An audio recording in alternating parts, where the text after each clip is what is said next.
What's up, everybody? Jill here. Welcome back to Whispering Willow Farm. I am in my greenhouse today, which is where I have spent all day. Behind me, I know you guys probably can't see it very well, but I added soil to literally hundreds of 6-packs, which was about half of what we have to do. I think we're gonna have around 3,000 6-packs of different bouquet bundles and pollinator packs for the plant sale this year. And you guys know I love doing this. This is a huge part of what fills me up. But another huge part that fills me up is actually having my hands in the soil and just spending the day outside dirty. I mean, I loved it. I loved it and I felt like I was thriving. But I did come back in here because I want to do this video and I really just want to talk to you guys about some things. Alright, so behind me here is a box. And I got 2 of these and I want to talk to you guys about it. So these are the Vego garden beds. This is a 6-in-1 modular metal raised bed. We got the modern gray, which I'm not gonna lie, looks pretty slick. They had some pretty cool color options. There was a green color I was really fond of, but Nathan, like when he saw this gray, he was like sold. So we ended up getting it. And so I want to talk about this.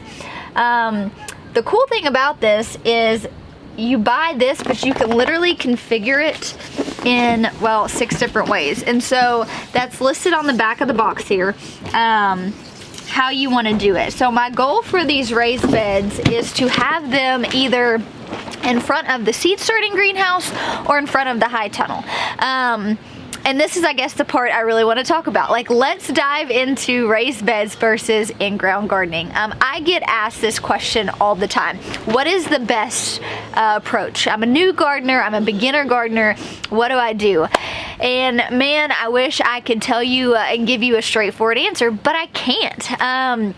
There are so many different variables as far as what is going to work best for you. And so, sitting here on my little block in my greenhouse, I would tell you I prefer in-ground gardening. However, I'm literally looking over my farm and it is just like beds and beds of raised bed gardens. And it's beautiful, right? And the reason that there's raised bed gardens is because we live on a ridge, and where the raised bed garden is particularly, there's a lot of groundwater.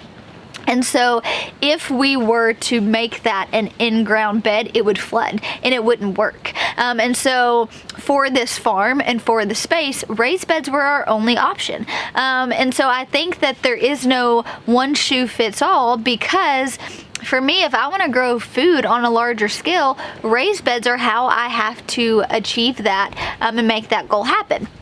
And while I do think there's something so beautiful about like these market style rows, that's just not really feasible where we are, especially like there. I think back here where I have the tunnels, I could get by with building some sort of structure and doing some sort of like built up no-till beds. We have the sunflower patch, which is a good representation of a no-till area. But you know, if I want to grow food, raised beds are a large way that I'm going to have to do that. And so I really kind of want to encourage you guys, don't get so stuck on one style of gardening. On our farm, we do have in-ground spaces that we grow in. Primarily we have raised beds, we've got the cottage garden, and then we also do container gardening. And we do that for several purposes. By having all these different styles, I'm able to teach you guys different ways to grow food versus just hitting on that one person who has several acres to either put in, you know, in-ground gardening or raised bed gardening. I want to also be able to inspire someone who may just be starting their journey and they have a few, you know, green stalks on their patio or their front porch. And so we do that for a lot of different reasons. I think that it's really valuable if I can inspire one person to grow food in whatever area or season of life you're in. That's my goal. I want everybody on this planet growing their own food. And so when I wanted to add some of these spaces down here, we're really trying to fill out the back part of our farm. I knew that the way to kind of aesthetically achieve what I wanted to, but then also add more beds to grow food, was going to be a raised bed approach. And so we got these Vigo garden beds. Thankfully, I've been to a lot of friends' farms who have these, and so I knew the quality was good. The price point's pretty okay. I didn't think the price point was super high. And then they came recommended to me. And so I think that's another thing, kind of word of mouth. If you're not looking at building your own raised beds, maybe do a search through YouTube or whatever and figure out a good solution. All of our raised beds are made out of cedar and tin. However, I have like zero carpentry skills. So this was a project I was tackling myself, and I knew I couldn't just whip out some garden beds. And so we decided to do these Vigo beds. I'm actually pretty excited about it. I think it's going to fit the vision of what I want to do pretty well. So this is the modern gray. One of the benefits is that I can do it myself, and so I'm going to attempt to read the instructions and figure out how to make these raised beds. They are really pretty, which is nice too. You guys know aesthetics isn't everything. Efficiency and growing food is the purpose of our farm, but when I can pop in some things that is just pretty, but then I can also grow food in them too, I'm gonna do that all day long. And so Nathan was on board with this. Happy to have the opportunity to kind of try out this product ourselves and see what's up. But let's get busy building some raised garden beds. Nathan brought me the tools. So the idea is that this is so easy that a Jill can do it. That should be like their tagline or something.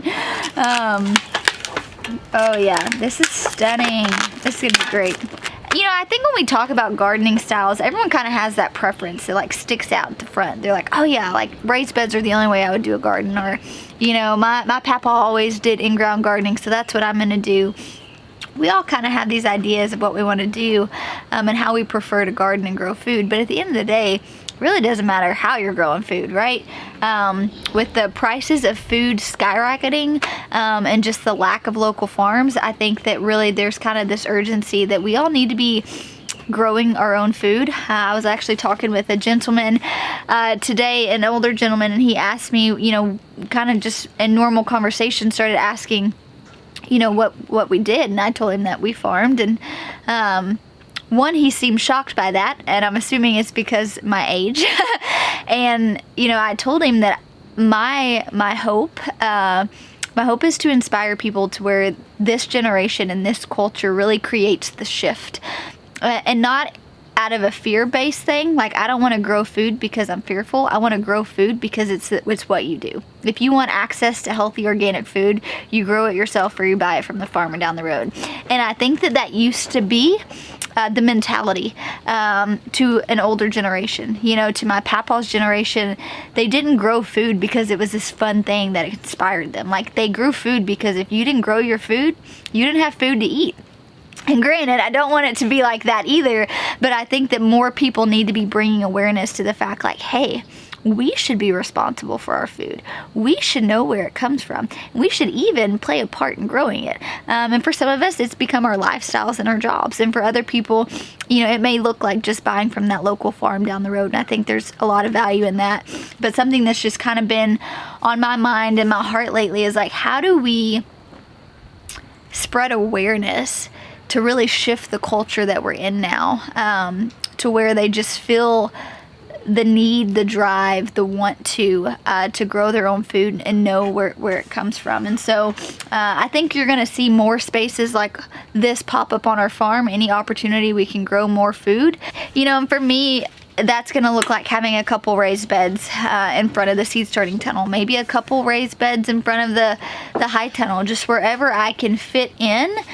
And one, it's adding beauty to our farm, but it's also adding a practical way to be able to grow food. That's really something I'm wanting to implement on, especially because this year we're doing a huge dahlia production. We've got 5 of our 48-foot long beds designated to dahlias, which I'm excited about. But then that's 5 48-foot long beds I've taken and removed food production from.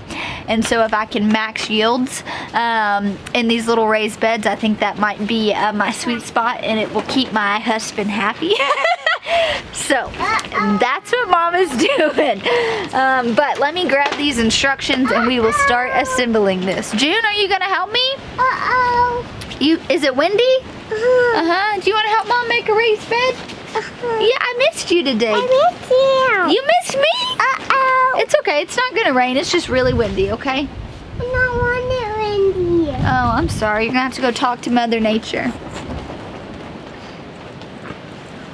All right, let's put it together, girlfriend.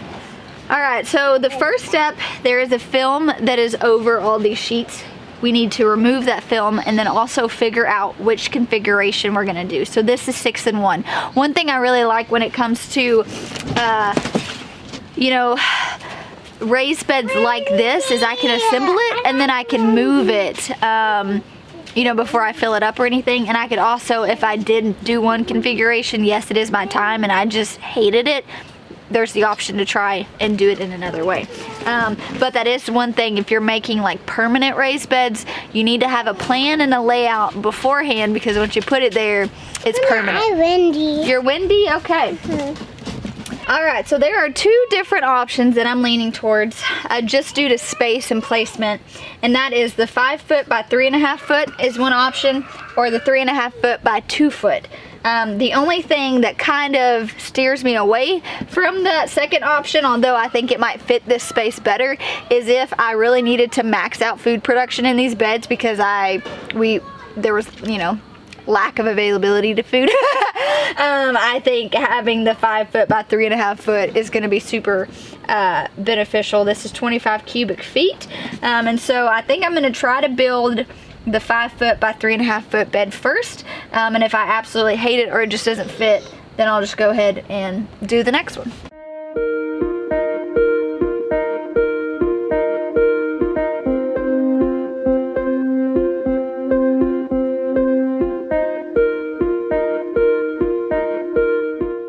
So I actually think this is gonna be perfect. It might hang off the side a little, but I think that that's okay. So I think that this is gonna work really good. So now I'm just gonna start assembling it.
So just like that, I have put together my first raised bed by myself. Like I said, I have not fastened anything yet.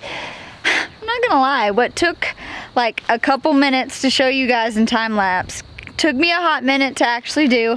But look at that, I just created that by myself. I feel so good. And it's super, super aesthetic. way, way bigger than I actually thought it was going to be. So I'm gonna turn you guys around and show you. Yeah, so check it out. It's actually pretty big. The goal is for it to go like right here. So I do think I'm gonna move that irrigation and everything and actually physically move it over there and just see what it really does look like.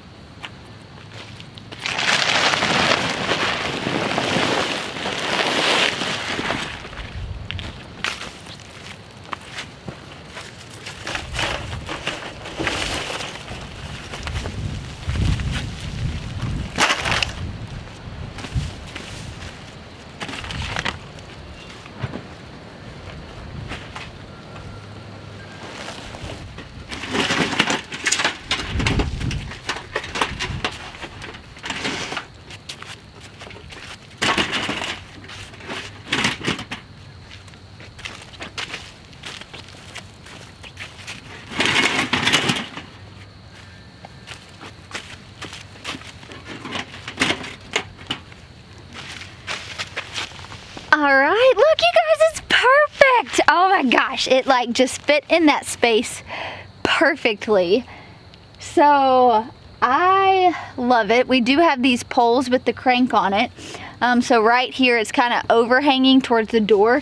That's not going to work because we're going to need the door to actually shut. So I do have a couple inches I can move it back behind me, which I think is going to be great. I think the only thing I'm thinking through at this point, aesthetically it's going to add these great pops of color. I just imagine the door closed. They're on either side. Over here we have a little bistro table. Eventually one day I want to do on-farm workshops. So being able to like have people come in here and then kind of sit while they're listening to a workshop, I think is going to be really, really special and really cool. I think the only thing I would note right now is when I think about building up the raised bed, I'll do a video next week stating how we're going to fill this raised bed on a budget because that's a lot of soil and there's no way I'm putting that much soil in there. So this is how we do raised beds. I'll kind of hit on that next week in a video. But I do have to think about building a raised bed right there. If I ever didn't want that raised bed right there after I've already filled it up, that's gonna be a major pain in the butt. So maybe that's one thing I would think about if you do get, you know, garden beds like this or any sort of raised bed garden. It is important, like I had referenced earlier in the video, write it down, create some sort of plan, because once you've filled that bad boy up, trust me, you're not gonna wanna move it at all. And so I'm gonna make sure that I have both of them completely built. I'm gonna make sure that they can fit between the poles of the cranks and the door, be able to open and shut perfectly. And if that's not gonna work, then I'm gonna have to move them in front of the high tunnel, which has quite a bit more space, and I'm okay with that too. Because then I would know if I wanted to get more of these, which I probably would because the price point was really affordable, I'll just do a smaller size. And I think it'll work because I could take out one of those middle panels and make it substantially shorter. But it looks cute, you guys. I built a raised bed by myself. That's like when mama starts snapping fingers. I'm like huffing and puffing a little, but I just feel super accomplished. So thanks for hanging out with me today as I built some raised bed Vigo garden beds. So far I've got nothing but great things to say about them. I'll continue to keep you guys posted on that throughout the seasons as we grow with it. But I encourage you guys, try different options. If you're growing in raised beds and you don't like it, try in-ground. If you're growing in-ground and you don't like it, try raised beds. You don't have to be married to one style of gardening. You can incorporate so many different styles of gardening. There's so many different benefits of different styles of gardening. And if you're anything like me and you just get joy out of teaching others, implement them all. That way you can have, you know, some relatability on each of those different styles of gardening to be able to talk to someone about, troubleshoot, learn, and just grow with them ultimately. But thanks so much for hanging out with me. I'll talk to you soon.